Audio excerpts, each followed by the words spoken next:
In a few weeks, we're going to have another 28-day challenge here at Word of Faith.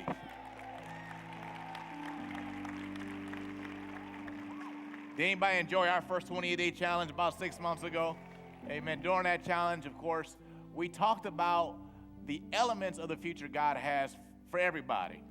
We talked about God wants us all to have a future where we walk with God, where we make real friends, where we enjoy our lives, we make our mark, and we save our world. And so, the question becomes, well, how do we save our world? And the answer is simply that we make disciples for Jesus. Notice what I didn't say. I didn't say we win people to Jesus. I said we make disciples for Jesus. And there is a difference.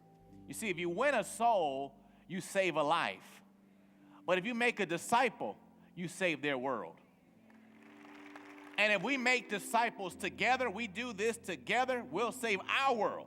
We'll help God save Detroit and Michigan, this country, and this world. And so our 20-day challenge we're about to have is really all about helping each and every one of us have our own Timothy, have our own Elisha, have our own Ruth, have that person that God is using us to win and connect and grow and to send. It's about helping us as a family learn how to make disciples for Jesus and to actually do it. And that's part of what we're going to do in this challenge is help you to actually learn how to win somebody to Jesus. And then, of course, as we've said, we're going to take you a step farther and help you to complete what we like to call Operation J12, and that is to go ahead and make a disciple out of somebody, to win 3 people and send 3 people and do your part to save the world. And so I'm really excited about this challenge because I believe that what we're about to do now is even more important than what we did 6 months ago.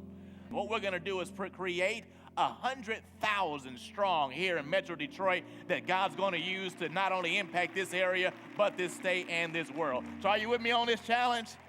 Amen. Glory to God. We encourage you to get involved fully. And, of course, as a church family, we're going to accomplish our mission in Jesus' name.